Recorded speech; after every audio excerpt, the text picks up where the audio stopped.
Welcome to the Dinnernet with Mark and Meg, the only podcast where everyone is Dutch except for me. Haha, gotcha. Boo. Finally. Our guest today is Aaron Tekulve, who is the chef and owner at Surrell. Welcome, Aaron. Thank you both so much for having me today. Yeah, we're happy to see you. Yeah, you as well. Yeah. Aaron, how was your week? Week was great. Very busy. We just came off of doing a bunch of events. You know, Surrell both does our dinner service Wednesday through Saturday, but then we have always been rooted in private events and catering. Yeah. And so we just did events with Auction of Washington Wines. We did a private event at the restaurant on a Monday when we're typically closed. So I've been running a lot. So this weekend was very nice because I got time with my family and my 2.5-year-old. Good. My wife. Yeah, it was quite nice. Fantastic. Yeah. Sounds great. And yours? How were your weekends? Marco had a birthday, yeah? How was That I your did. week? Yeah, I You're celebrated old my now. birthday. It was, How many you got now? Oh my gosh, I'm not going to say. No. Every ounce A of lady yes. never tells. A lady never tells, yeah.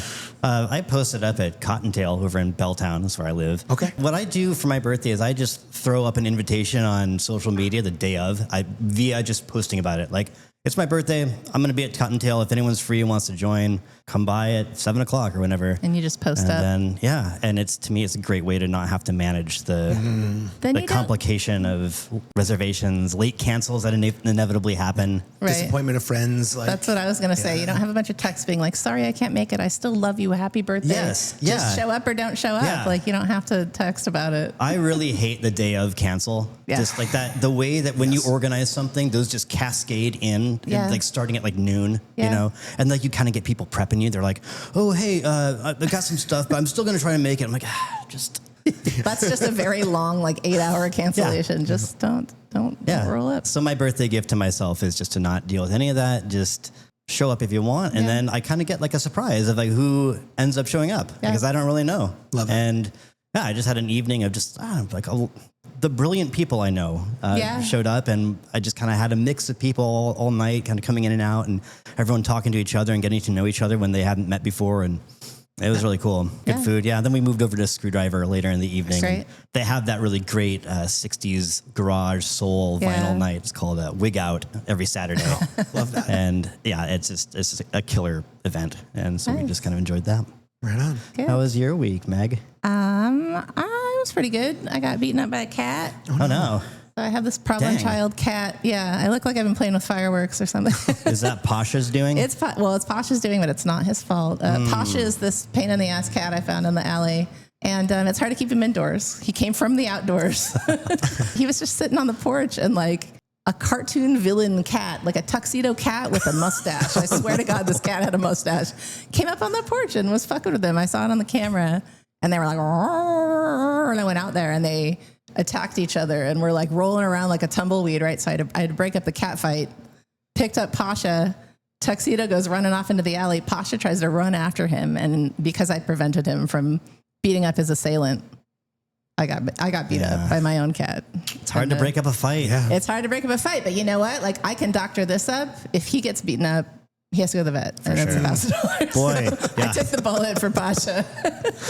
But yeah, it was pretty good. We went apple cidering on the peninsula yesterday, which I will talk about later, which was just a beautiful, it was like being in a children's book from England in the 30s or something. Really lovely going out to all the orchards. We went to Finn River. We just doodled around. We ended up on Bainbridge Island at Bruciato, which I had not tried yet. So we'll chat about that later. I call it Brujat. Brujat. What? Are you Dutch or something? Here, the Dutch Americans don't say it like that. Right. Get it right. Yeah. So Aaron, tell us about Surrell. What is the concept behind it? Yeah, so thank you. The concept behind Surrell, we are a modern Pacific Northwest restaurant. And by that, I mean that over 80% of the menu is directly from the Pacific Northwest, most of that being from Washington. But like all of our olive oil comes from Oregon. Cool. We put that forward in a way, I always kind of call it familiar yet different cuisine, in the way that you're going to be familiar with strawberries or with lamb or whatever, but the way we're putting it together with doing like a smoked strawberry sauce with strawberry salsa with like roasted lamb, kind of presenting things in slightly different ways, but still remembering that it's dinner. My guests are not they're not test subjects. Yeah. You know, we have ways of putting new things in front of people that maybe will push them a little bit, but I always feel like it has to be, you know, it's like the compliment sandwich kind of like mentality. Like you give them something that they can like enjoy to begin with, then you give them the thing that's going to put them on the ledge, then you give them another thing that's like a little like warm hug, just to be respectful, because they're giving you their time, which is time being the most non-refundable commodity in any of our lives. Right. And the one true one, and then, and their money too. And we need to be really respectful of that. So the cuisine is based working with local farms and ranches, which isn't a new thing, I know, but like, you know, we kind of grab onto a couple farms and ranches, which I know we'll talk about probably a little bit later, and we cling to them and we want to highlight them by finding those that are ethical and sustainable and upholding that. And then our wine list is Washington wine only. Oh, great. You know, I would argue we're probably somewhere, and doesn't matter, but in the top of investment back in our own agriculture in this state, because, and I just feel if you really care about sustainability, you got to take a cold, hard look, at least bare minimum. Like, why do you have so much California wine on your menu? Like, come on, Seattle, like we need more Washington wine on this menu. We're at in the top of the world. Let's We're go. one of the top players. Yeah. So cuisine in that way, it's a very much a melting pot in cuisines. It's not like Pacific Northwest farms through Italian eyes or something, which, you know, there are plenty of those kind of restaurants. And you see a lot of that, that they are working with Pacific Northwest ingredients, but they have a very specific cuisine that they're cooking. I'm very much, which I think Seattle is, we're a melting pot of the city. We have so many different cuisines that are represented here, and we're very, as a city, I think, open to having more. Like I have so much pride living here in that way. So the cuisine is really built on, I grew up definitely with a bit of French and Italian in my life, like many of us did, you know, and then as I started to work for other restaurants, got introduced to Spanish cuisine, and then Japanese, and then like when Korean started really getting talked about, you know, especially for me, at least around early 2000s when Dave Chang was making like a big splash, but others too, right? It's like, oh man, gochujang, like that's amazing, and other things and fermented things and whatnot. So there's, you know, probably a good 10 cuisines that I don't even know where anything stops and starts anymore, because like we'll season, we have what we call our Holy Trinity, which is sherry vinegar, which is Spanish, aged soy, which is more Japanese, and fish sauce, which is many cultures. And so those go into many things, unless you're vegetarian or vegan, which we offer an omnivore, pescatarian, vegetarian, and vegan menu. We accommodate all allergies. Like, unless you don't drink water, like we accommodate you, because we want to be the most hospitable that we possibly can. That's great to know. That's going to go on a lot of people's little folded up lists in their wallets, it's right? Important. Yeah. A lot of places will do a vegan menu for you, but they don't, there's kind of like this, I don't want to call it gatekeeping, but limited access, because they don't like offer it overtly. You have to go, I'm vegan, like, you have to apologize for it. No, literally it's an option before you even talk to us in our booking. You can just select vegan. If you offer vegan, that means you can take care of dairy free, you can take care of egg free. Because I've noticed years back that we were getting a lot of requests for dairy free and egg free. So it's like, we should just have, we already had a vegetarian menu. It's like, we're already accommodating it. Like, no, just advertise vegan too. And so we did a full vegan night beginning at 23, January 13th, I think, of 2023. And then just kept it on the menu from there. And it's been a great way for us to interact with folks. That's basically the whole of the restaurant. We really want to showcase the amazing terroir of where we live and be able to tell a bit of a story. And it's via 2 different tasting menus, right? So we have both a 5-course tasting menu and then a 12-course tasting menu as well. I'm a fan, and as a joke about I'm great at making every short story long, but I'm more about a novel or like a longer movie where I can really get into the detail of it. But I also respect the fact that some people like more of a short story. They want, you know, an hour and a half to 2 hour experience, not a 2.5 to 3 hour experience. What are the price points on that? So the 5-course is $130 and the 12-course is $225. Yeah, very reasonable. I think so. I mean, you know, I'm not embarrassed to price things properly, and our price has gone up over time, and it should to be reflective of it. It has to. I get really, I understand why certain restaurants don't want to raise their price over time, and it's based out of fear, I think. You know, and it makes sense, right? But if you can speak to why, right? Our minimum wage just went up tremendously over the last decade. Prices of things are up across the board. We want to all be offering benefits and competitive wage and making sure that people can actually make a living versus just restaurant wage. And I was putting quotes on that because that's what people do. And they're like, oh, well, it's the best that you can do in the restaurant. No, if we want people to stay in this industry, we need to be able to provide an income that will give them longevity in this restaurant industry.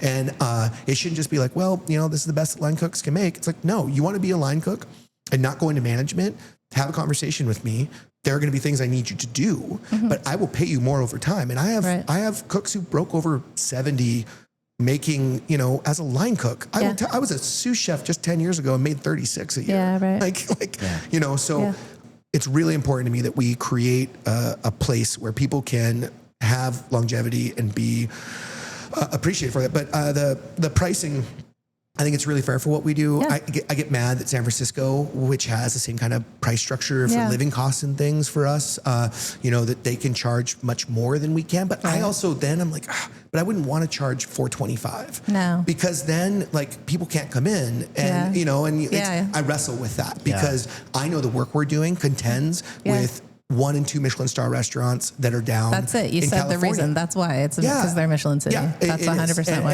And I want that for Seattle because I think it can drive tourism, but I also don't want this runaway train of pricing. And I don't want the grift. Right. Because there's a grift. That's the title. In 3 Michelin star restaurants.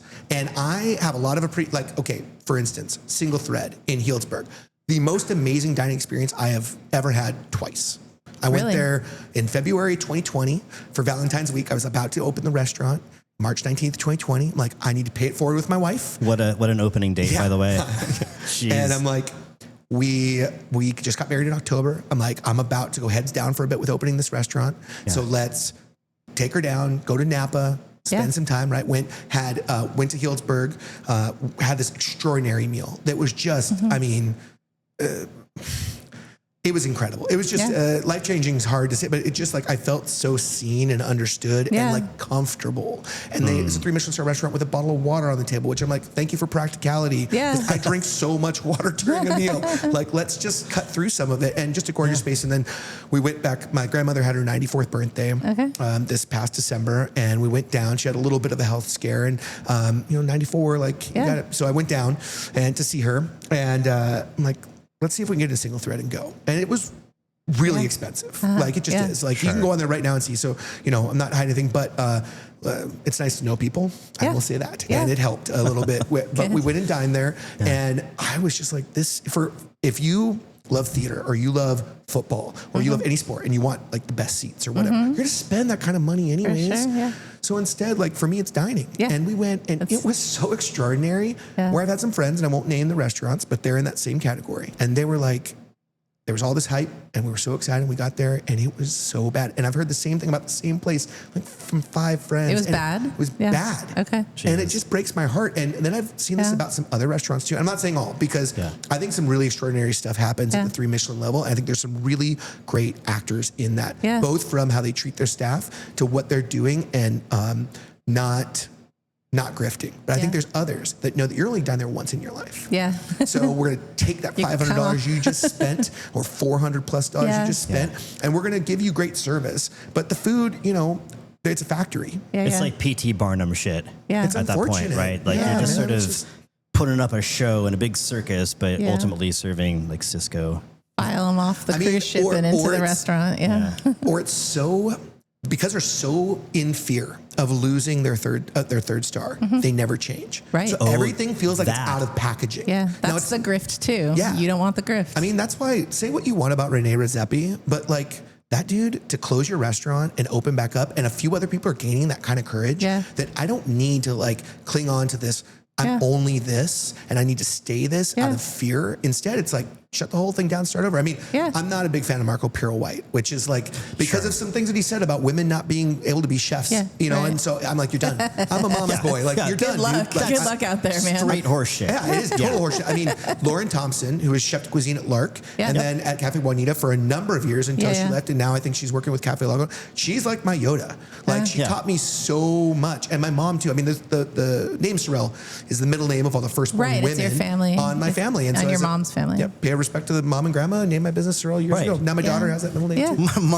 Marco Pierre White thinks your Nona can't cook. Fuck off, dude. Now we got 2 competing titles. Isn't that our job, to be barefoot and cook for everyone? Oh my God. Which is it, man? Pick one. Yeah. Question about Surrell.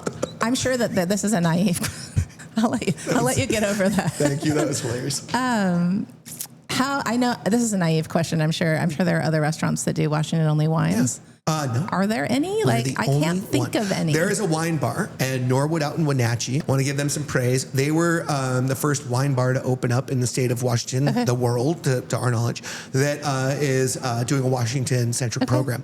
But we are the only restaurant to have ever gone in the city of Seattle and in the world to go with a Washington wine-only list. Great. And I'm not naive after all. No, I mean, that's the insane thing. Yeah. I mean, how is that possible? And you know, there's in the wine industry in Washington, there's this chicken versus the egg issue of, do you need to be distributed or do you need to self-distribute? And the problem is that the distributors, they have so many SKUs that they're responsible for, that they're going to go to the ones that more restaurants keep selling. It's the natural thing about sales. I did sales for FedEx for a while. Yeah. And so like, you know that the California wine that's at the right price point or whatever, the European wines at the right price point are going to go, and these more unknown Washington wines are going to be obscure to people and they're not going to get picked up. And that's, it breaks my heart. And so I was like, you know, I go on a principle of that everyone loves great wine. No one really cares where it comes from.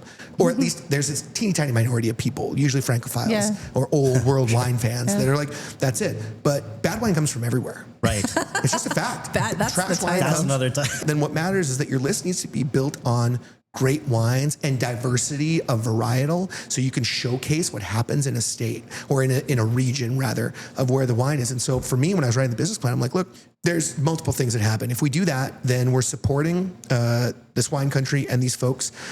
We'll work with the wineries. We'll do winemakers dinners. We'll do spring and fall wine releases.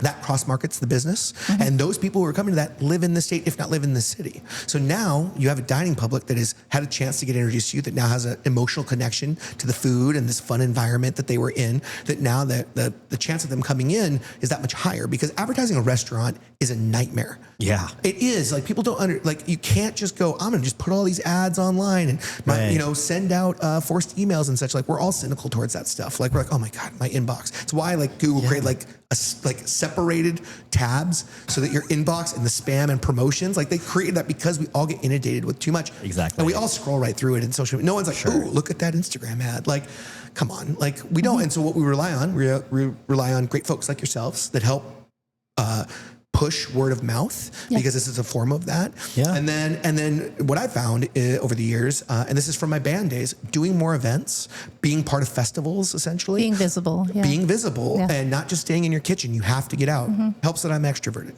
It does. It's a power in that way. But regardless, if you know that you have someone who's great in front of people like that, send them out. Send out like your front of house manager with 2 cooks who can do the food and they can talk about things, right? Like, do something to make sure that you're getting that.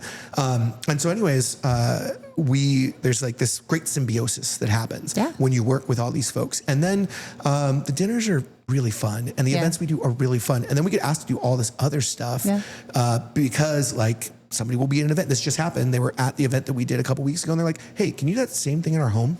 Yeah. Oh, wow. Yeah, absolutely. We can do it for your 40th birthday party at your house or something like that, right? And so it's a great business move as well, but it's also fun. And now we have a relationship with these folks. So that's kind of how I built Surrell in many ways, is by the private dining stuff before the restaurant. And you were a pop-up for 5 years. Yeah. So 2000, I got back into the industry in 2011. I got off tour in the band that I was in, and our lead singer broke his back, and we just knew that things were coming to an end. My day job while I was in the band was working at FedEx, and I did management and regional training and whatnot. Then when we got back from tour, I needed a job, and I kind of begged my former manager to like, hey, will you hire me back? And so I came back just to work in production out at the Issaquah location at FedEx. But Ed Dapper, who I give so much credit to for teaching me how to manage people, brought me back in, which was great. And I worked there for about 2 more years, and then it was soulless for me. And I'm a person who, like, I work to live, or I live to work versus work to live. I gotta have a job that I love. Sure. And so I moved into a new apartment with my best friend, and it had a great, best kitchen I've ever had, and a place outside of my current place. And called up my uncle down in California and said, hey, can I come down and spend a week with you and see if I want to get back into the industry? Because I've worked in it off and on for 6 years when I was a kid, through high school and beginning of college. And he put me through the ringer, baker's hours, line cook nights, took me out drinking. Like, he's like, hey, if you want to do this, I'm going to put you through it, because this is hard work. It can be really fun and rewarding, but it is genuinely hard work. And I loved it. I mean, I was 27 and just like, this is the best. Like, I loved every bit of it. And is this in the Bay?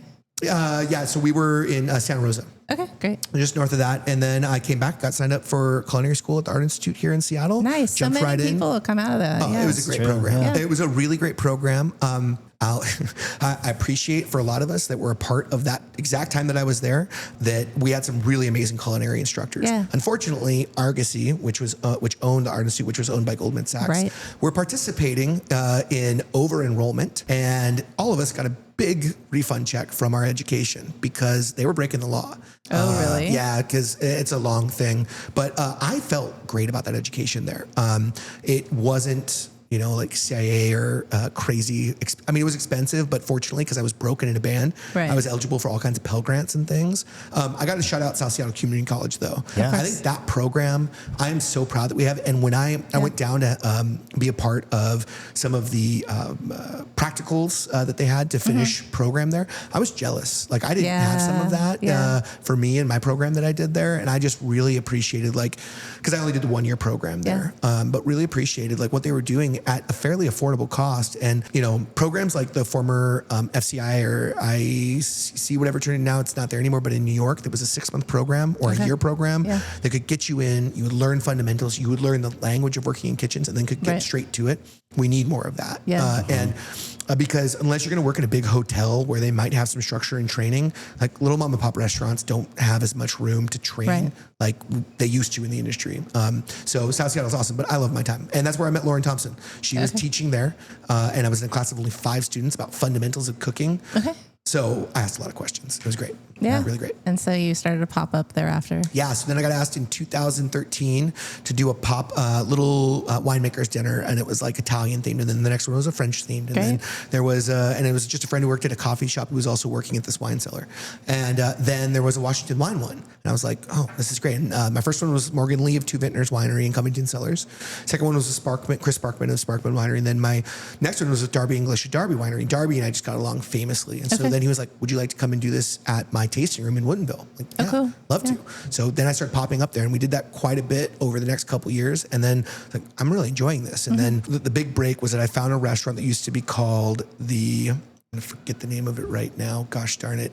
It'll pop in my head. But this great little spot in Queen Anne that was the Bite Box. The Bite Box. Yeah, the Bite Box that used to be on McGraw Street in Queen Anne. It's next to Bar Miriam. Or it was Bar Miriam. It might have been. Yeah, I'm not quite sure. I always think it was There's a little hardware shop that's right there. Yeah, that old Ace Hardware. So that was where I grew up on the hilltop. Okay. Yeah. Yeah, it's the Bar Miriam space. She was only open for breakfast and lunch. And my friend, my friend now, Zach Giblay, who used to work for Tom Douglas and run wine programs there. He was doing a wine pop-up. And so we collaborated a little bit, and that's where we became friends. But then I started taking over and doing dinner service there, here and there. And then there was an event space that I started to use, the Ballard Loft. Marion built loft rather in Ballard, and did that. And over 2019 especially, but 18 and 19 was popping up almost every week, definitely a couple times a month. But the way my pop-ups always worked for the most part were that they were also winemakers dinners.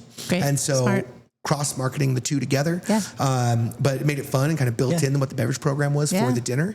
And then as I started to really get my feet under me, then I started doing my own pairings as well. And I might have brought in someone like Zach or someone else to talk a little bit more about the wine. But originally I was collaborating with the winemakers because it was also fun, but got me exposed to things. In 2019, I was doing one. I mean, there was a period where it was pretty much every week at the Ballard Loft, Marion built loft, which was so much fun. I keep calling it Ballard Loft. It's so funny because there's a sports bar, or there was a sports bar called the Ballard Loft. Where I used to host Geeks Who Drink Trivia in 2009. That's where you were popping up. Highly incongruous. But we would do 8-person chef's counter seatings twice a night. And it was just a great kind of proving ground for me to really develop my cuisine, to figure out what it was going to be before opening a restaurant. Because there was a period of time where at first I thought, let's just open up a restaurant and do it, which was kind of the tradition. And then you would see a chef over the years mature into what they would become. And then you had this restaurant. For me, seeing what the landscape was, I'm like, I'm too much of a pragmatist. Like, I don't want to risk the investment if I don't know what I'm doing first. And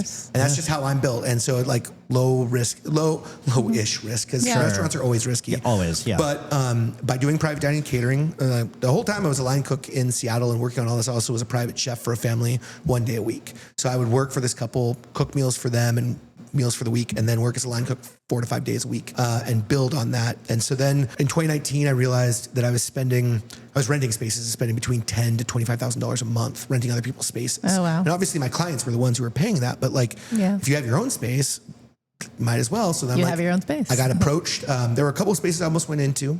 One of them was in Fremont, which is now a burger shop.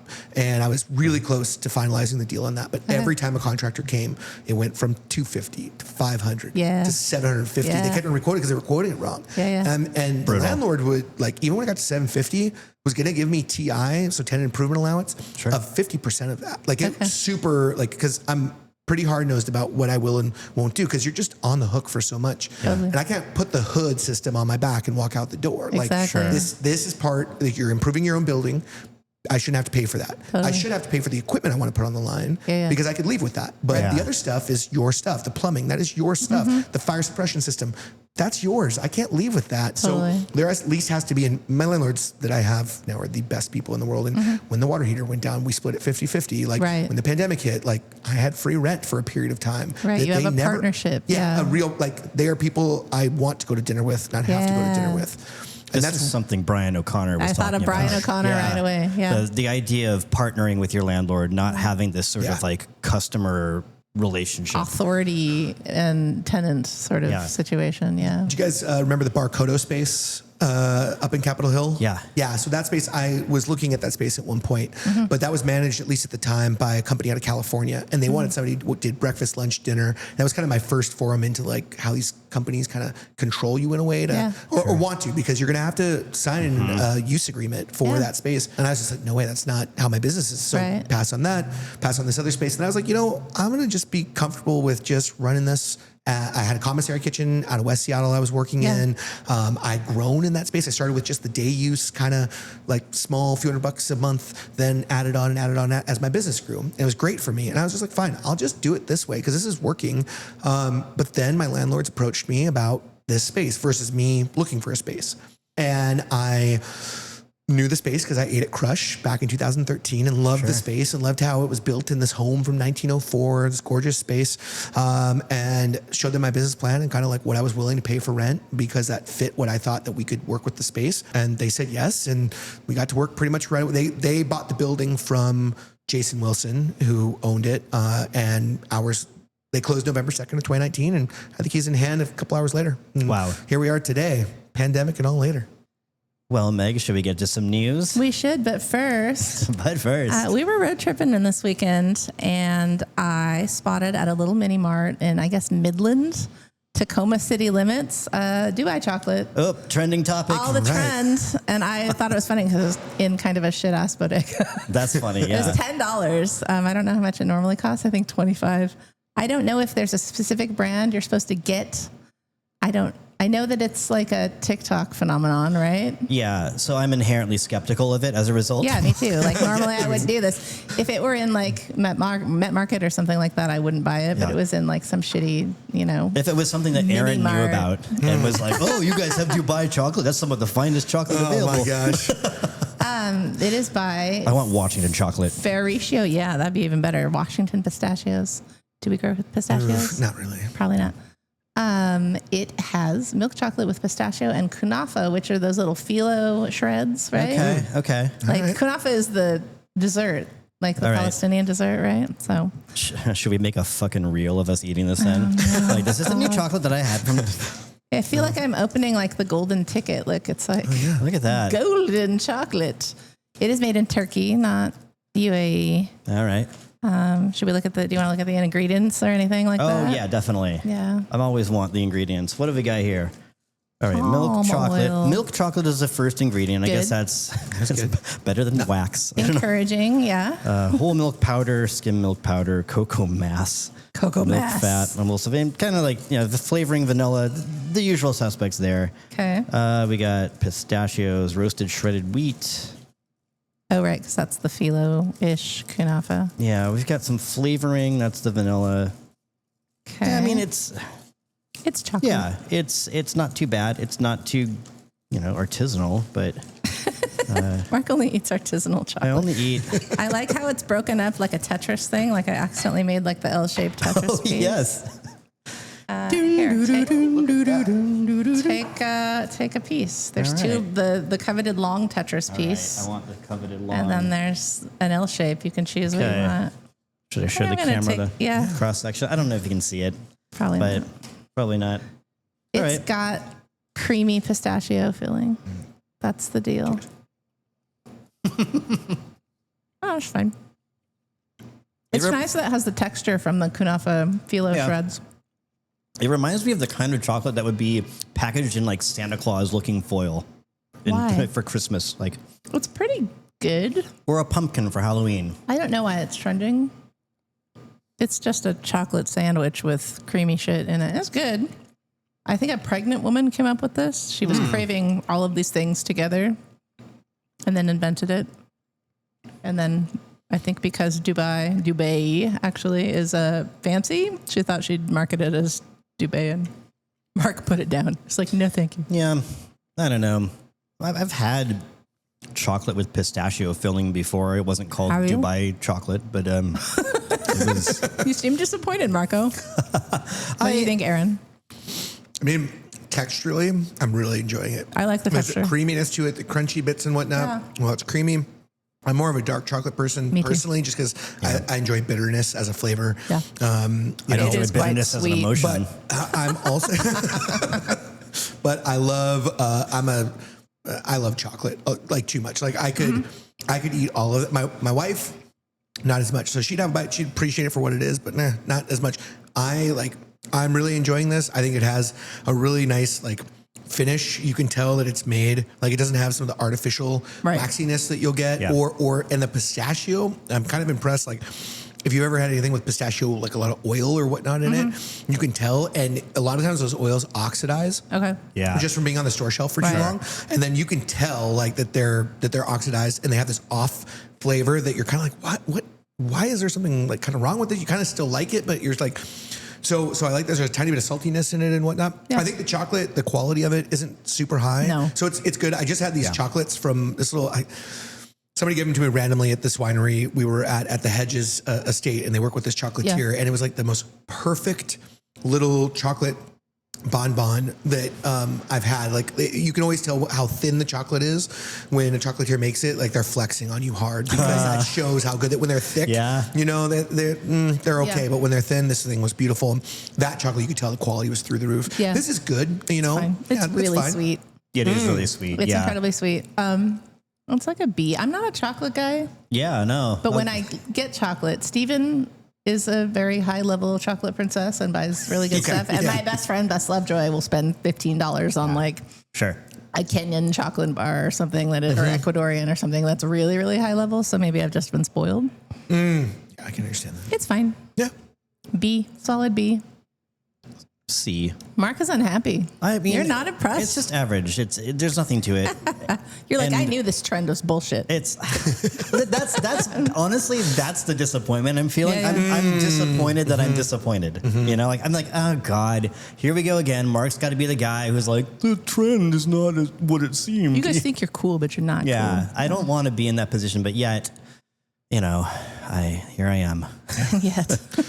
Letter grade, Aaron? I'm gonna go like B minus. Yeah. I like it, like it's good, but Yeah. I've definitely had a lot, and I have no context for the TikTok trend. For sure, yeah, Right, so right. that's not building it Who up to let it knows? down more for me. Yeah. But that's Yeah. the thing, right? Like we always call it like leading the witness. Like you got to be careful if you like taste something to tell somebody too much about it because it'll color how you're thinking about it, right? Leading the witness. Yeah, I this like is it's fine. You know, like I said, I'm a chocolate. Like I could down this no problem and be happy, but Yeah. I would be probably happier if the chocolate quality was a little higher and it was dark Yeah. chocolate. Yeah, I think that's what I want to. my optimistic B is because I don't like chocolate that much. Imagining if I did, I'd probably like that. But who knows? So it's like a golf handicap for you in a way. Right. In a way, like I it's feel, yeah, you're raising it. yeah. Okay. Should we also try the wine? So this- Aaron generously bought us an even better snack. I still feel very bad that I didn't bring Utam any alcohol the other day. Well, yeah, Utham's gonna see this and be like, "What the fuck?" Yeah, it'll be like, you got 2 bottles of wine. Well, he should have brought it. I guess so. Yeah, I this guess is. the onus is on you, Utam. So this first one, which I'm hoping will taste okay after we just had some chocolate. I probably should have. Oh, I know, right? Encouraging. So the Thank you. red wine will be just fine because it'll go well. But this is Yeah. 2020.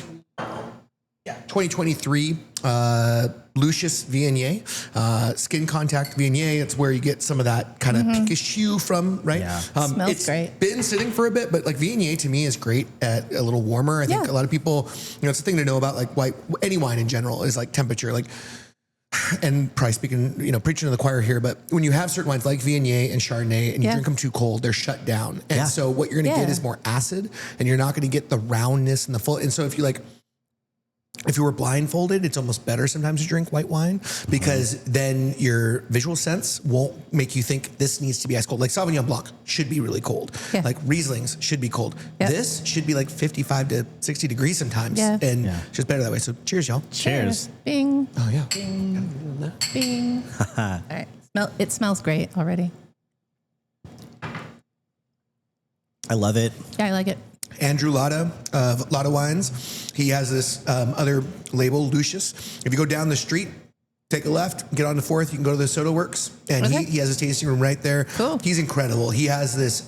He has a concrete Albarino that'll it'll knock your hair back. It is so delicious. His reds are incredible, but as I'm getting older, white wines are just more and more impressive to me. Yeah. And he mainly makes wines in a Rhone style, a French Rhone style, and it's fantastic. I love the complexity of it. Yeah. It's so multifaceted. You kind of get this sort of top end sparkle, not in the sense of bubbles, but in the sense of acidity. It's dazzling. It's dazzling on the palate. Yeah. And there's a low end kind of smooth, almost like I want to say like a nectarine kind of thing happening. Peachy. Absolutely. Yeah. It's got some peachiness to it. It actually tastes just fine after that chocolate. I'm kind of I like almost it. surprised. It does. I was like, is it gonna? Because sugar. It's like one of the reasons why a lot of winemakers get worried about pairing their red wines with desserts is that sugar will drop fruit and make things taste strange. And chocolate, because of some of its typically bitter qualities and whatnot, like tannins, can kind of throw at least a white wine. Now, red wine can get pulled into that for sure. This next one that I'm going to give you guys, this is the Christmas Cuvée from Rain Van.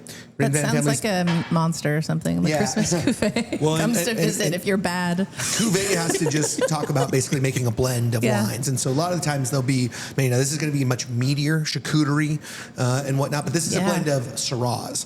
And I'm a huge fan of this wine. Okay. That charcuterie note, I know exactly what you mean. It gave me a sense memory when I smelled it. Yeah. There's a breadiness to it. But also like tomatoes or something like that. Glutamates. Yeah, both in effect. Yeah, lycopene. Yeah, there's this umami quality to this wine that just like pulls you in. Soy sauce. Oh, I love it. Yeah, and so both these my wine director and I, Ryan O'Connor, who deserves a lot of praise and will be very pissed that I just brought up his name, but he's a lovely human being. He is very humble and does not like the spotlight, but is extraordinary. And his passion for this, it's like, it's tremendous while he's very understated in how he does things, but you should hear him talk when he gets rapping with a winemaker about things and he wants to know where the inspiration, because he grew up with we both have this in common with moms who are professional artists and has all this appreciation for that. So we come at things at different angles, which is really good for our wine program and our pairing because you have two people who have to kind of battle it out sometimes on the wines that are going to go, but it makes it more interesting. So one of the things that I do when I rate a wine sometimes is like, can I drink this without any food? Because we've all had those wines that are maybe high acid or have a lot of tannins, and they're just better with food. They just are. These, for me at least, I can drink either of these by themselves. I love these wines. They're interesting. So you can kind of sit there and you keep on finding things about them. I have a lot of appreciation for what these two do. So Result of Crush, just part of the Rain Van family. And what's great, we've had both these on our glass pour list before. The Lucius Viognier was actually part of our pairing recently, but both really great bottles of wine in my opinion. So gifts for you guys. You guys are welcome to take those at the end so of we this. can drink them all. Thank you so much. They're yours. These are fantastic. Thank you. Okay, I'm going to loudly open this super elite peach pear LaCroix, one of my favorites. Oh, the peach pear. Which they had at the grocery outlet for $2.50 instead of fucking $7 or whatever a case of LaCroix costs these days. This is the best one. Here, you want it? You want the first sip? Oh, thank you. What an honor. Cleanse that palate. What an honor. I love that one. It's real good. Aaron, want to try that? Yeah, I like that one a lot. We still have COVID. It's fine. I have a great love of peach That's great. as a flavor. I love that one. Yeah, me too. Peaches. Yeah. There are a few flavors And with those pear. kind of waters that like, pretty much like across the board, like grapefruit. Yeah. Like Perrier, their grapefruit used to be my go-to Me too. sparkling water forever. Yeah. And so like pamplemousse or whatever it is, like then there's the other ones where you're like, man, you can just taste the preservatives. Right. Like And it some tastes of them- like armpits a little. Like that's the delicious. fake grapefruit kind of smells the taste of armpits. What ended Perrier Grapefruit's run for you? I don't. Well, I kind of backed off sparkling waters for a while because there's all that like they're bad for your health thing for a moment that people talked about, and really what it comes down to is, from what I understand, because I am not a doctor, nor do I play one on TV, is that it's more about your teeth, Your enamel, and stuff like that. But I mean, I drink Ryan again gives me a hard time about how much sparkling water I drink at the restaurant. Some of it's just that I'm not spending anything extra on it. Right. But yeah, the Perrier grapefruit always at the tip top for me. That was mine too, and I stopped buying it because it was in a glass bottle, so it cost a lot more. Yeah, that's a good point. And then they started getting more flavors and more availability in cans, and I was like, well, that's not $6.99 a bottle or whatever the green glass bottle costs now. Sure. So. Okay, news. Did things happen? Yeah, you got something about Moshi Moshi in Tacoma, Meg, right? Oh yeah, Moshi Moshi closed suddenly in Tacoma. They had I think they got bought. That's what I heard, yeah. And then the new owner immediately fired everyone and closed down. But that's through like Redditors reporting, like people who live in Tacoma and are like, I worked there, here's what happened. So a little bit of hearsay right now. A little bit of hearsay, although people are claiming that they were employees on Reddit. Is that true? Don't know. Haven't vetted it. Haven't done the legwork. Haven't DM'd them. All right, sure. So we're very early on in this story. Yeah, that happens sometimes in Tacoma, especially. Restaurants will just suddenly close, and what usually happens, and I'm not saying it's the case here, is that a Seattle company has bought the restaurant, deciding that they can run it more profitably. Like, I think people are onto the fact that Tacoma is up and coming. Yeah, and that's so for a sure. restaurant that's been there forever will suddenly close. And then it's a new owner and a new menu. And people are like, what the fuck? I've been going here for 15 years. Where's my normal ramen bowl or whatever? So this was no affiliation with Moshi Moshi Sushi in Ballard? I don't know the answer to that because I thought for a while it was sushi. I assumed that. That's what I thought. Moshi Moshi is what you say when you answer the phone in Japan. So I bet a lot of things are named after that. Yeah, absolutely. My brain went immediately to the. I always thought that until I read about it closing, and then it said it was ramen focused. Interesting. My favorite part was on Facebook. Someone shared the story in the Tacoma News Tribune that was written by Christine Sherrod that it had been bought and closed down. And someone using the Moshi Moshi Facebook account wrote Johnny Campbell or whatever his name is a cuck. But they used they fired people so fast and shut down so fast that they didn't revoke the access to all the socials. So one of the disgruntled employees still had access to the socials. Wow. It made me laugh so hard. That's funny. That's why you shouldn't be so swift when you close down. Change your passwords. That's some smoke. Well, we have an opening. I'm not sure how to pronounce this, but Momi, M-O-M-I, Momi's Indian Kitchen opened a location in Green Lake. So this is an Indian restaurant out of Everett first, and so this is their second location. And I looked at their menu, and it's somewhat interesting. They have some kati rolls on the menu, some gobi Manchurian, some Andhra regional dishes, but also it is an extremely large menu. And so large that it sort of makes me wonder, is this going to be what Uttam was talking about last week, where we finally have a little bit of a regional representation in Indian food here? Yeah. Or is it going to be a little bit more of the same? It's hard to tell right now, but certainly something to be curious about. It looks like Naomi Tomke at Seattle Met is reporting that Secret Burger Kitchen, which is Tacoma-based, is opening up on Capitol Hill. Oh. I don't have a handle on what Secret Burger Kitchen is. People talk about it and say it's great. I always wonder if they're responding to the fact that it has the word secret in it. Yes. Yeah. I wanted that. I was going to ask you if you've, I haven't had it, and I am annoyed by the secret thing. Sure. But that's not fair. Like, it could be a perfectly good burger. Yeah. That's another interesting thing. It kind of feels like, well, I don't know if there needs to be sort of a barrier to entry for burgers, right? Yeah. Like, you got to find it. Like, well, I mean, I'm pretty good at finding burgers, it turns out. Yeah. I always say this. I can make a fucking burger very well, and I've never worked in a restaurant. I'm not a chef. It's a low barrier to entry, so I almost never order a burger. Even when people are like, this is the best burger of my whole life. Like, It's hard for me to get excited about a burger. Sure. Well, my rejoinder to that is, from my experience, I live in an apartment and it has no ventilation in the kitchen. Yeah, and I right. don't have a yard. So I am not going to fucking cook a burger. Sure. I do not want my apartment smelling like a fast food restaurant Right. for days on end. Fair. So I do want a burger. But so, I mean, it just kind of depends on like where you're at, what you want, what you're looking for. I mean, I'm always interested in a new place opening up and doing a thing. Yeah. So I'll be curious about this place. Okay. Recently, I've had 2 burgers, and the one that I'm going to mention the name of was Gaswork Park's Brewery. We had a fantastic time. It's down on the water. It's not far from where Westward is down there. And I feel like it's a newer, maybe it's been there forever and I just don't know because I have a 2.5-year-old and haven't got out as much in this whole pandemic thing, whatever. But it's right on the water. It's gorgeous. You feel like maybe people don't know that it's there, but they do a true smash burger. Lacey and all, I heard you guys just talking about this recently. To hear it. Right? $12. Nice. Delicious. Incredible. Shoestring fries, crispy, awesome. $12. Sounds good. It was so good. And there's ciders there. They do a PB&J cider.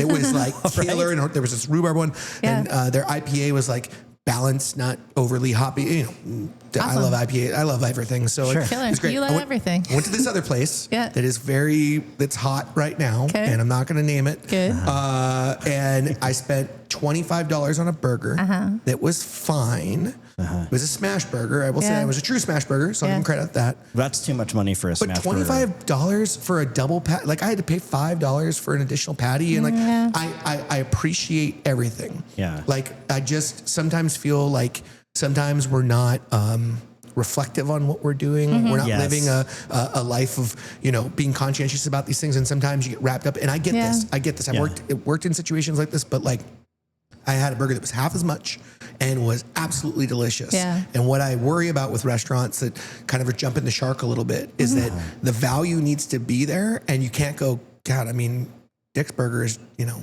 $5-6 and not that wish much I had different. gone there. You know what I mean? And like, you don't want remorse to set in at all. Right. And so, but it's hard because I also know like the cost that it takes to make these things and employ people to do things. And so like I wrestle with that all the time. But what I will say is that you want a great place to grab a beer and grab a burger and have it be like $20 in a beautiful spot. Gaswork Park's Brewery. Didn't know that was there. Yeah, So that's highly a good recommend news it. item. Absolutely. This is why we want our guests to participate, because we'll learn things too. Damn and right. I just want to qualify real quick why I think $25 is too expensive for a smash burger. Why? Right? Because if you are spending that much on ingredients, you are employing a technique that is actually developed that doesn't need the quality of ingredient, right? A smash burger is basically maxing out on Maillard reaction, right? So you are having the highest surface area you can possibly get. You're getting the Maillard all the way across, and you're getting the lacy edge, and you don't need USDA prime beef to do that. Well, You need and a we can fat. debate, but here's the You other need a thing. Well, higher fat you content. need high fat, but it doesn't need to be, if you're spending, you know, like $20 on it, like that's a waste of resource. Well, and to also, and you know, you guys were talking about this on a former pod. You only use about between 2 to 3 ounces of beef. Right. Yes. So if you go to like Jack's Grill, which the West Seattle Jack's Grill, I love that place. Talk about a place that like their prices to me are right for the you get amazing service, kind of like Cheers. Like they do remember you. It's wonderful. And I will spend extra money to go there because I feel good when I leave that place. And the quality food's great too.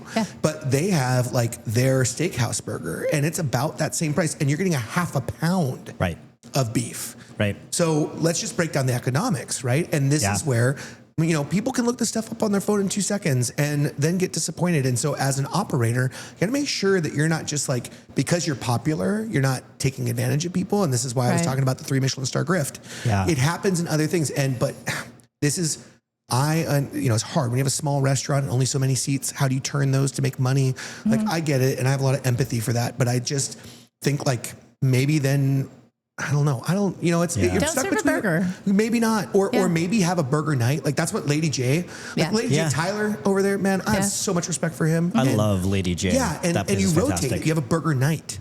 And you make it special. And then that way people aren't like taking up seats at your bar or whatever else, sitting on a burger in Rainier's and you can't make more profit because I get it. Like it's hard. Well, and importantly, that's not a smash burger either. That's a burly. Yeah, it is. It's a burly burger. Like, and I used to like those, but then I got into to the thinner double patty. Yeah. And then with the smash burger, I was like, man, this is what's up. Like, it's just so satisfying to eat, and it has good fat content. And, you know, as long as they like make sure that they do it on something really hot so they don't render out all the fat. Right. And you know, you get that good juxtaposition. Like, man, it's a special thing. There is a technique involved, right? Yeah. You can't just fly in and do it. I mean, everything has technique, really, I would argue. Oh, yeah, for sure. Right. Well, and this, if I may, I brought something.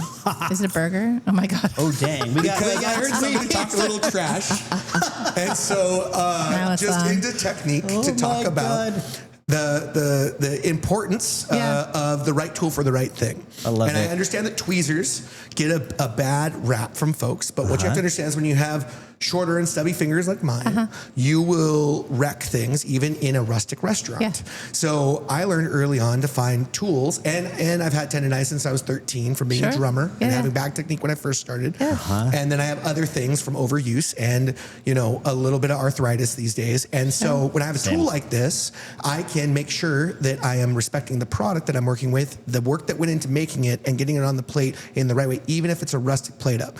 So the thing is, it's right tool for the right job. You wouldn't use a sledgehammer to put a pin nail in to hang a photo. You would not. Right? You'd use a pin hammer. Yes. To me, it's the same thing. So I understand, and I get overly precious food. Trust me. Like you know, if like this is the problem with certain places, all the food is lukewarm. It's not really cold. It's not really hot. It's because they're not thinking about the process and putting it together.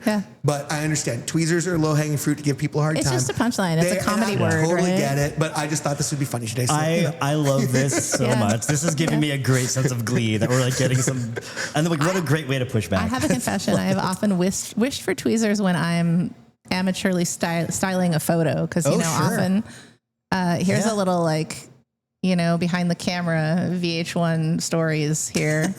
Like, we often have to take our own photos as writers because the photo budget is very expensive, and it should be. So we often have to style it and just make sure like you're getting it from the right angle and the light is on it correctly. And I'll often get Mark or whoever's with me to dial it. Like, you don't want a flashlight on your phone. You want, I ask people to go to Wikipedia because most of the screen is white. Just a soft light. So we have to do that ourselves. And I've frequently been like, this burger looks great, but you can't see like the guacamole or the pickled onions or something. And I've wished for this tool. Well, there you go. I like prints. tools. Those are tip top. Those are yours. I like, Those are gifts. Oh my God. Well, now I can style. I'm going to keep it in my purse. So I've often been like, but I want to stick my fucking finger in the thing. You guys can fight over which style you like better, but they're both. I like these. Those are a little more specialized right there. I love this too. I mean, this. These are I great. feel like you just nailed it with who you gave each one to We just as leveled up as photographers, essentially. Amateur food photographers. Love it. Thank you, Aaron. You're welcome. You guys hang out with Aaron Tekulve. He'll bring you some treats. Oh, yeah. I should bring these two. This is just shameless, but this is from my babies. We do an event. Washington Wine, we love you. We do an event at least twice a year. This year, we're doing it for a third year, June 8th at the restaurant. The next one will be August 10th. But both days are on Sundays from 2 to 5 p.m. 10 wineries, 2 tastes from each, a bunch of special bites from the kitchen. We've just decided to add in a fry station because, you know, we want wine to be accessible to folks. It's not this pretentious thing. It's like we want you to understand, like, it's great with pizza, it's great with burgers, it's great with fries, and it's also great with caviar and other things too. Like it's the gamut, right? Yeah. You need fun events. And so this is just fun. You come in, you get to do a tasting, you get to meet all these great people. The winemakers show up. It's intimate.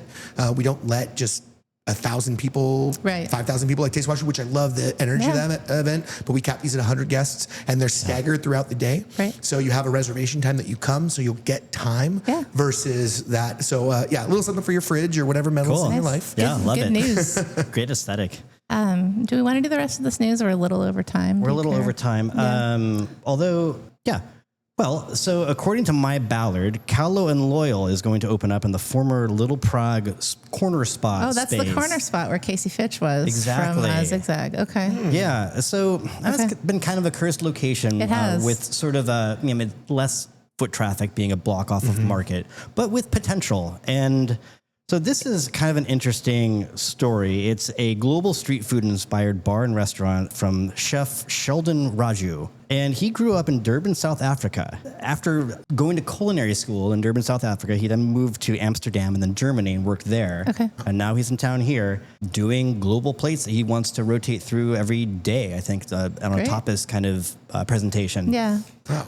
That's cool. That's really interesting. Yeah. Can he break the curse? I hope so. The curse with that space is that it's in a condo bar in the middle of, like, there's nothing around it. There's a shitty old 7-Eleven, and that's it. Like, you don't go there to dine, so you don't know what's there.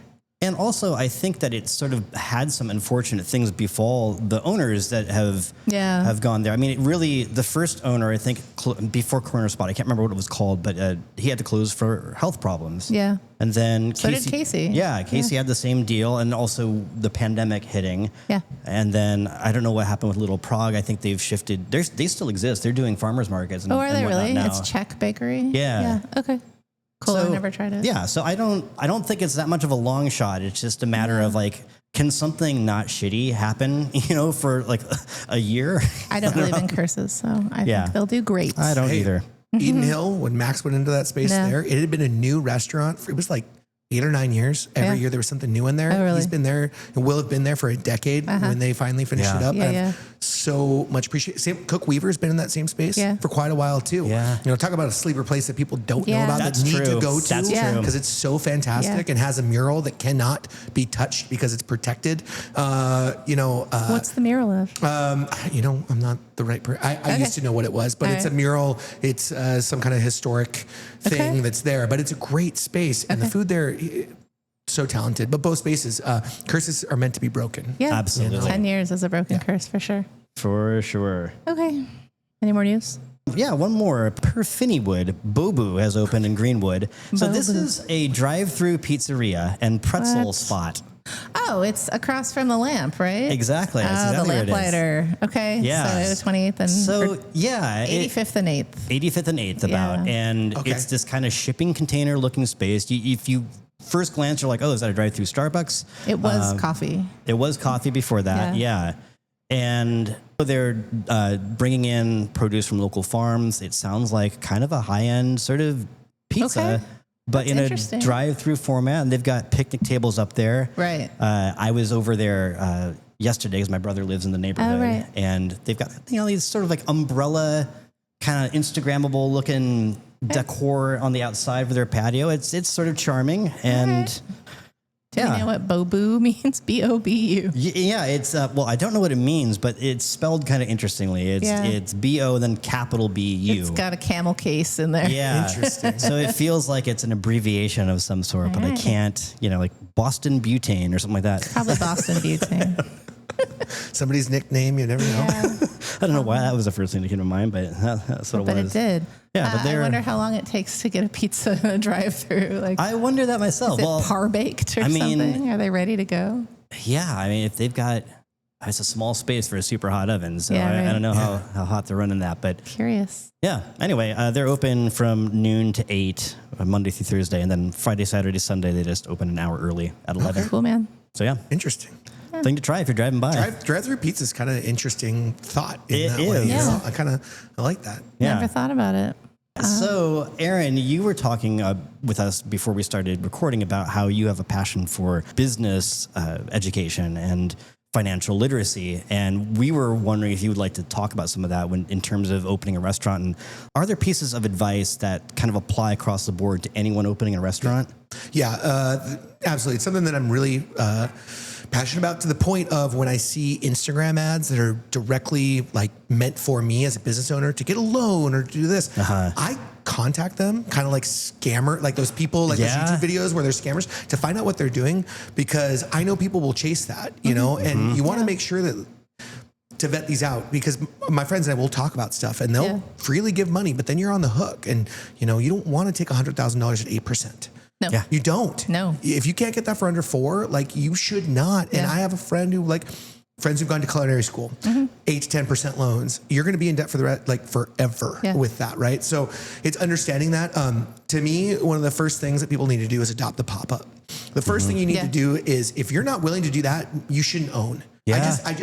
I'm sorry. And it's Don't just be sorry. It's a hot You're take of mine. correct. But here's the thing: if you're not willing to schlep your stuff on your back and go to venue and to figure it out, and the brass tacks of how much it costs to do this stuff, it's low risk. Yeah. Right. And you can do this, and you can get in, and there are all these, especially in Seattle. Seattle's so awesome these days. Yeah. In 2014. 13 when I started, but really when I got into it in 15, when I'm like kind of like more like ready to have a space, it was really hard to find a space. Like I had to ask around forever. Nowadays, like you can find a space to do a pop-up in Bad Bishop down the street, like all kinds of places to do things. And a lot of us who want to be helpful and be incubators.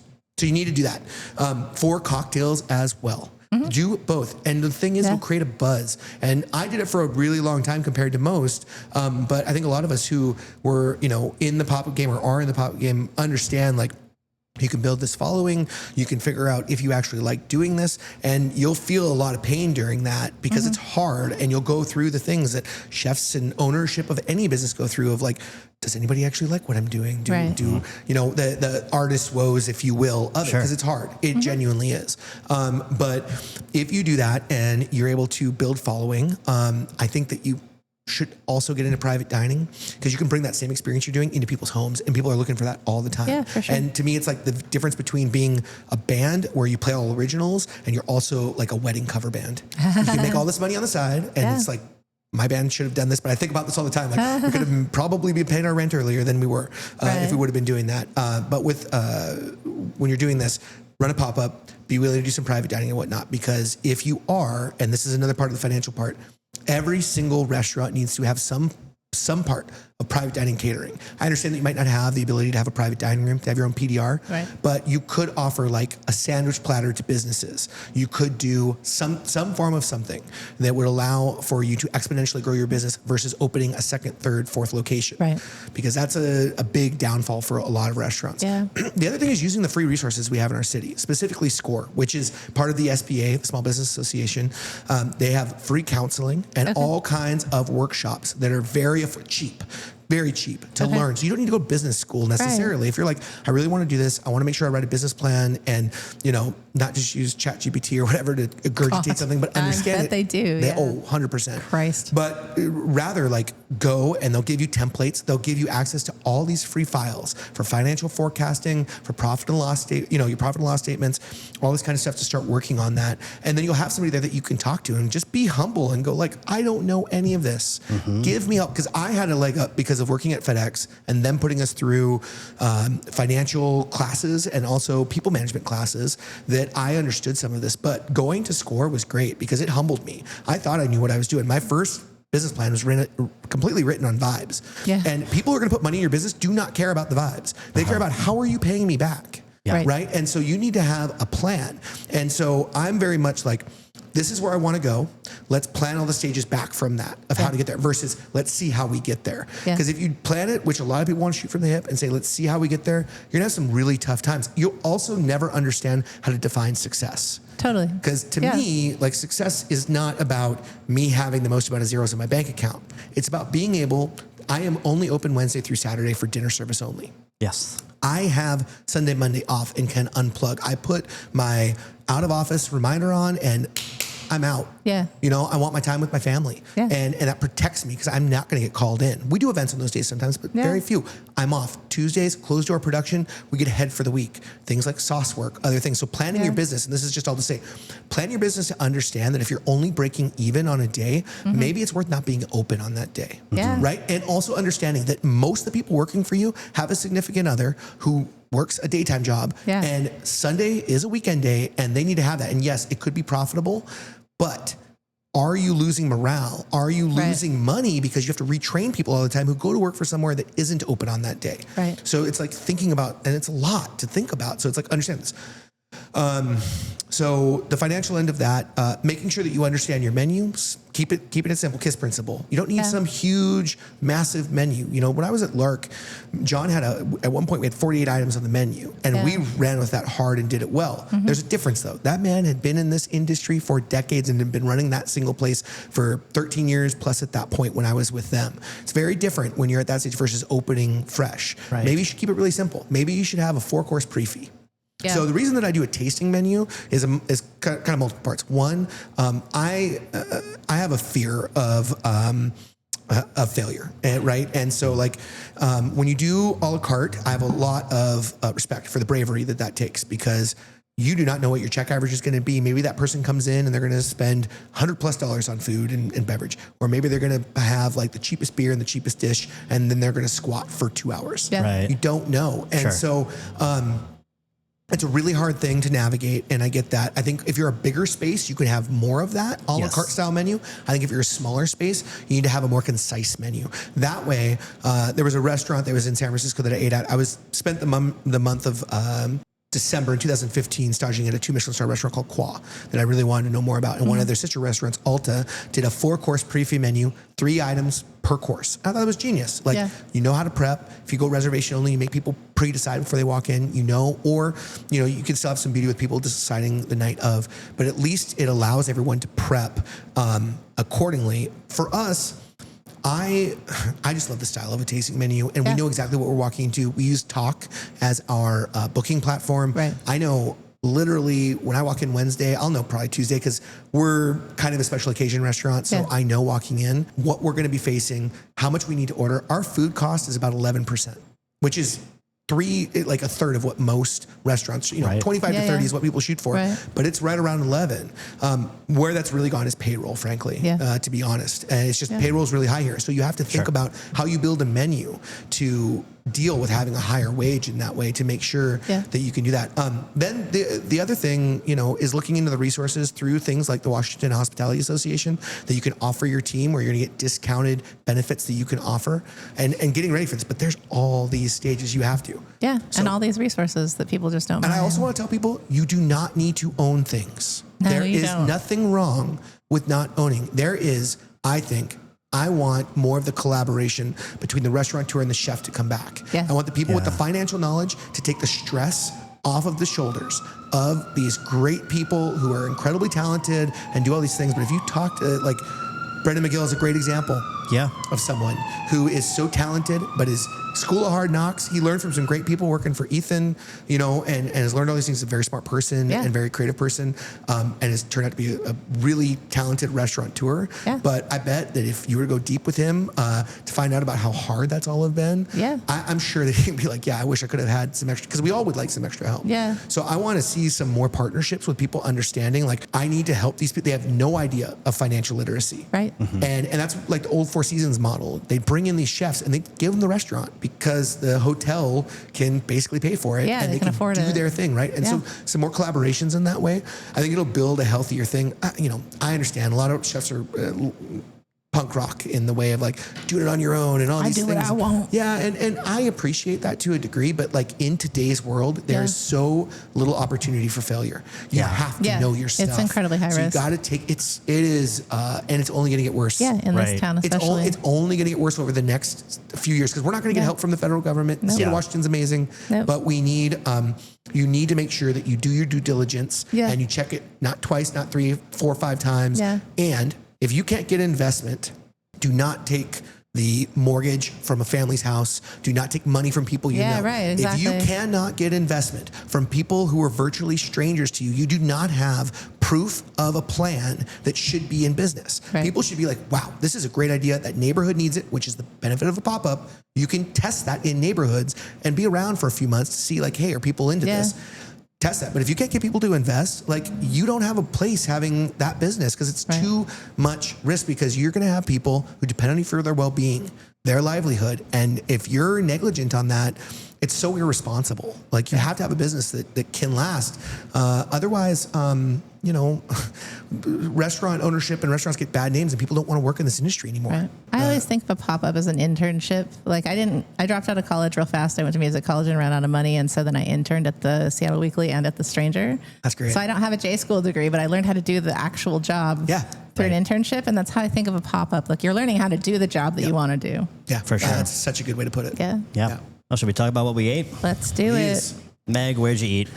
Oh, I went to Cafe Zeitgeist down in Pioneer Square with Bess, and we co-worked and had sandwiches and just took in all the architecture and the What are the best vibes in the city? What is the way to describe that vibe? It's like industrial German 1940s college library or something like that. Yeah, there's a lot of blonde wood. It's like true industrial, not Disneyland industrial. It's not Art Deco. It's not Art Nouveau. I'm not sure how to describe it. But there's industrial vibes. Always fun.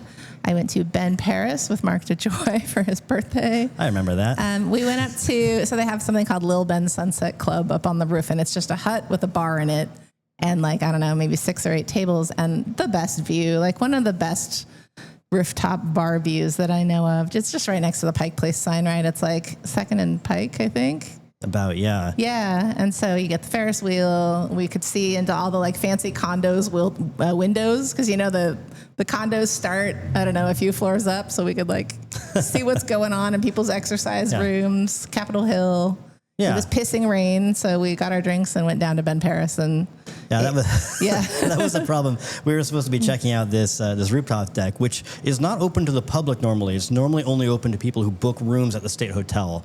But on Saturdays from, I think, 4 to 8, right? Yeah. Yes. They are opening it up to the public, and so you can hang out there during those hours. Yeah. And, it looked great. We just couldn't really stay up there because it wasn't... We took our drinks downstairs. Kind of like, you guys, you're doing business in Seattle. You probably should have some covering for... May especially. Yeah. But it looked like a great space. I'd love to go back there. And we had those shrimp and grits, which were amazing. I was very surprised at Ben. Sorry, Ben Paris, but I didn't know that you would have... shrimp and grits that can fuck, but that was very, very impressive. Lots of butter, lots of cream, really well seasoned shrimp. Yeah. I didn't think it was going to be shit, but it was shit. Heavy cream in the mix. Those shrimp were just so well spiced. Yeah. And I mean, I think that's something that locals should go and get. I would say. I think so. Like, let's not let tourists have all the fun. It's on the apps, but it was a small entree. You get 5 shrimp. I gave Mark the extra one because it's his birthday. Birthday gift. I regret it. I wish I had eaten that one. Or made you split it. I savored it. It made my birthday better, so I appreciate it.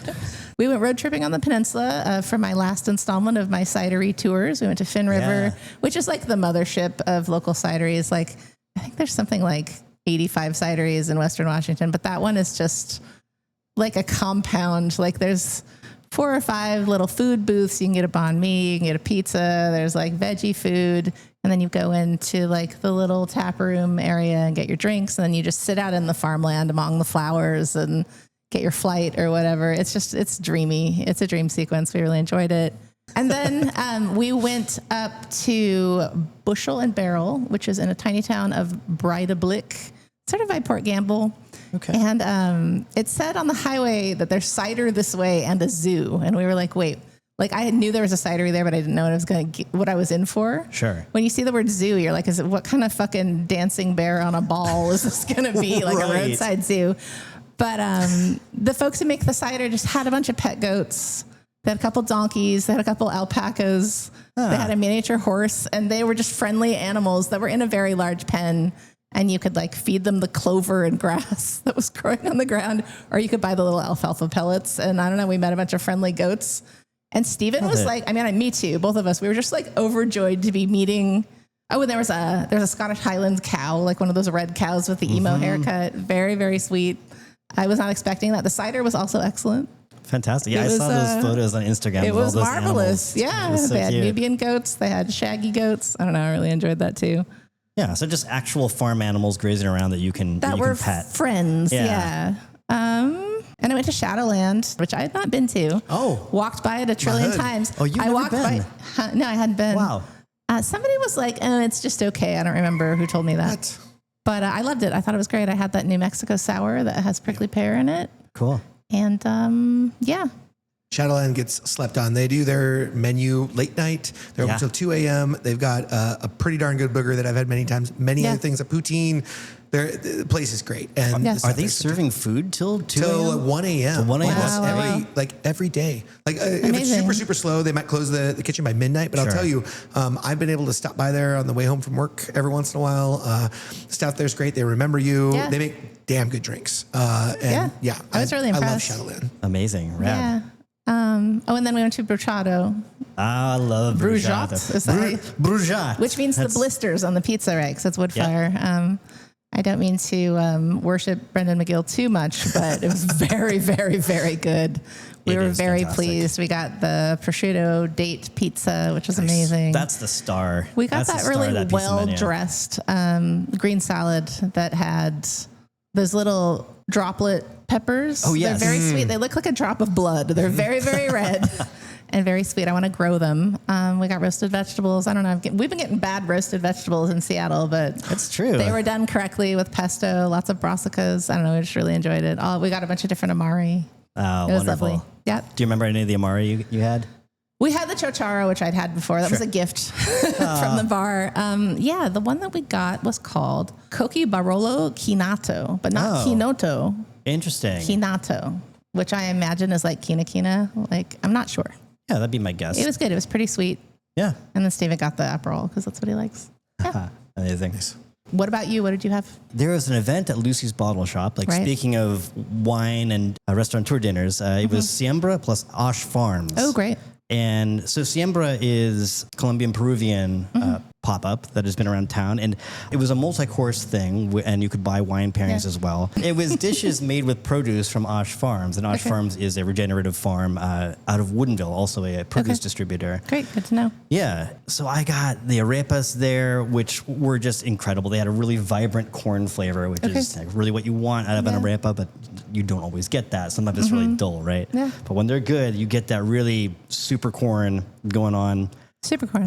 Rich pork belly, and there was a nettle pesto. Oh, so nice. It had some additional piquancy from an Italian pesto, right? So a little bit extra there. And it's like mintier, sort of. it has like just this extra sort of, I mean, almost like, you ever juice celery? Yeah. There's kind of that, like, almost it approaches spiciness, but not. Sure. Right? Yeah, like, I know that's exactly kind of what it was. Yeah.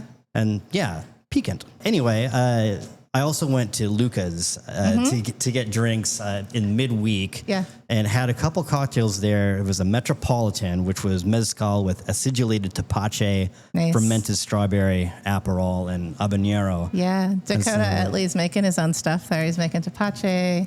He's fermenting his own strawberries. Nice. Yeah. He's got that garam masala orange Julius with vodka in it or something like that. Or maybe it's rum. I don't remember. Yeah. So Star Bartender taking over at Luca's, and they're going to be open 7 days a week. That's brand new. If y'all don't know, they just opened on May 1st in the old Sit and Spin space. Right on. On 4th and Bell. Yeah, classic place, and that's going to be, I mean, we're going to be talking up that place a lot because these drinks are incredible. The space is so vibey. Yeah. It has that big stained glass bar from back when it was Pincho. Oh, cool. Yeah. It's sort of like a graveyard. Yeah. So it's the owner, it's Jess Gifford, who owned Lava Lounge, and Mr. Darcy's. She's got all these like relics from old Seattle bars. She's got on the Cottontail side, she's got the old stained glass fixture from Charlie's on Broadway. Oh, wow. Yeah. Just on the ceiling. Yeah. And then, of course, the signs from all her other spots. It's exciting to be in there and see it. It's a fantastic place. So and now they have a cocktail genius. And I also stopped by Tacos Extranjeros for Tacos El Pastor. Your favorite. I love that place. I know everyone's all excited about La Cuadra. Yeah. But Tacos Extranjeros, they're doing Al Pastor, I think, at a very high level. I would argue at a higher level. They're certainly making their own tortillas there, which is, I think, something that no other Al Pastor trompo place is doing. So the combination of making a trompo Al Pastor and then house-made tortillas, that hits. They also had queso, your chile favorite. con queso. Nice. And so I tried that there. It was sort of the impetus for going this week, and it hit every bit as much as the Tio Baby's queso for me. They have Michelin shops, right? They do. Yeah. They do. Rising stars. Nice. Yeah. Couldn't recommend that place more, really. Inside of Fair Isle Brewing. Inside Fair Isle, yeah. Is it a pop-up or is it always there? It's a residency, so they're there from I think 12 to 5 on Sundays, and then like 5 to 10 on Monday and Tuesday. That's how you do it, folks. Yeah, aforementioned. Right, more collaborations between breweries and wineries with that kind of stuff, because they're both always looking for folks with food. Yeah. I think we're running out of time, so I'm going to cap it there. Okay, you can tell us next week about something you ate the week before. I'll defer it to later. This was so educational, Aaron. Thank you. I'm not trying to open a restaurant, but imagine if I did. I'd know a lot more than when I came in. Yeah, thank you. I appreciate that. If anybody ever has any questions, I mean, honestly, please feel free to email me, and I don't have all the answers, but I can definitely direct you to people who've been mentors and given me. And so my email is aaron@surrellseattle.com. Okay. Please feel free, because we need more more of the community to work together. There's some great people who give their information freely in the city already, and I want to make sure people know that I'm up for that too. Like, it's just, we need more people to help each other that way. I'm going to call out just 2 places I ate really quick, if I may. Oh, yeah. Because I want to give them, I always mispronounce this, Grayson Spot, Mirapille. Yes. So they had this little toast that was like a scallop mousse with mussel with this thin little toast. It was, I can't quit thinking about it. It was such a perfect bite of food. The other one is Mia Posto. They do a pizza. It's a cheese pizza with an olive oil base and a ton of lemon zest over the top. And you get that thing fresh. I crave that thing. I'll eat half of it. I'll pick it up to go. I'll eat half of it on the 5-minute drive that I have home because I love it so much and it's so perfect. So those are my 2. I just had to get them in because those places. I love those 2 places a lot. Yeah, awesome. Love it. Next week we've got Taylor. Too. Oh yeah, you're welcome. Next week we've got Taylor Cheney from Yala. That's right. And formerly Hayati. So we'll chat with her about how that goes down. I think she just got back from traveling in Jordan and that she did, Egypt. I'm not sure. Yeah, I'll be looking forward to hearing about that trip and what she's brought back in terms of knowledge and cool photos. Yeah. Cool. Thank you so much, Aaron. Thank you really appreciate so much for you having being me. here. Good party, and thanks for the wine. Thank you. You're welcome. Yeah. We'll Thank see you you again. so much. Both take care. Yeah. Next week, everyone. Bye, everyone.